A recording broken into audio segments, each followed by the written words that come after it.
Morning. I'd like to call the policy subcommittee meeting to order. Hopefully it's a quick one this morning. We have a couple policies that need updating, and Marge will give us an overview of the policy audit so far. Marge, over to you. So policy 9350 was identified by Mr. Sini after we made changes to policy 9310. Specifically, we needed to delete paragraph H, which says a member must be physically present to be eligible to vote. Paragraph G has been eliminated because policy 9310 makes it clear that the meeting is governed by Robert's Rules of Order, so it covers all of the voting protocols. The other two changes are stylistic. Actually, A is not. A is substantive, that board members should not vote on any matter in which they have a personal or pecuniary interest. And the other one, it makes clear what an abstention would be in order to discourage abstentions. Does anyone have any questions?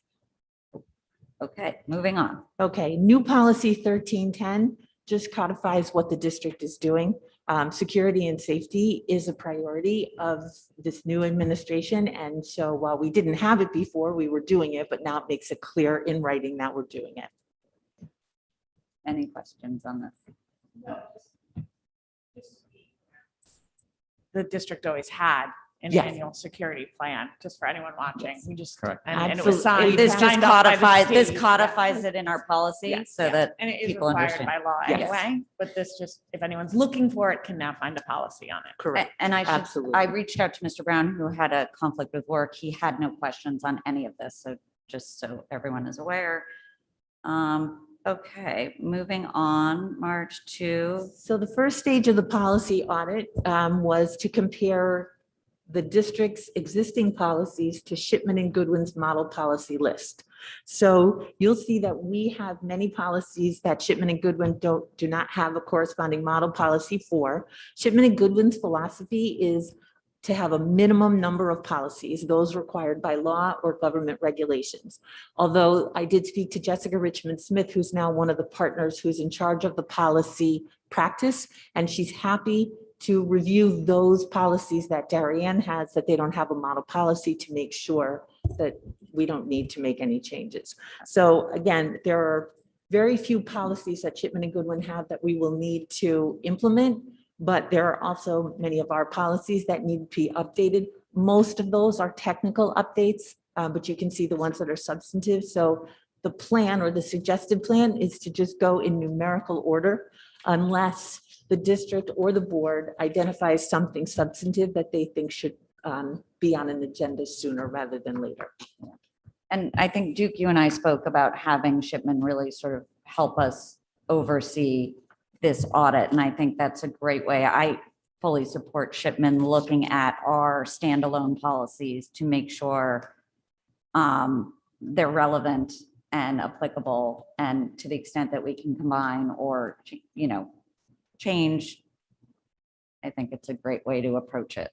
So my understanding also is that a lot of those policies that have the 2008 date on them were developed with Gwen Zatoun. Gwen is on leave right now, but Jessica will be discussing those policies with her since she was there for the implementation.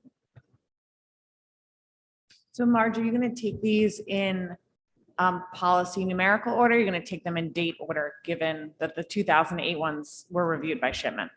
So Jessica will start reviewing the 2008. We were suggesting numerical order. The 2008 policies are doing no harm, but it's just hard to enforce something, for example, that says the board encourages student publications. Yeah. So that, again, if it were Okay. doing harm or if it conflicted, we would do it sooner.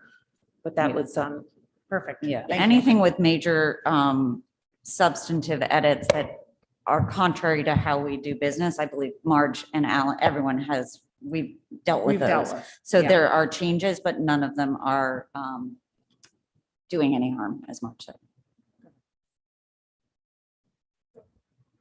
To clarify, Shipman recommends a minimum number of legal policies that are really legal requirements. It doesn't necessarily recommend a broader range of policies. Oh, thank you. Or is it, what are we changing our philosophy about how we use policy based on Shipman's recommendation? I wasn't clear. So we don't need to change our philosophy. Shipman will look at the ones that we have, Yes. that they don't have a model policy, and recommend.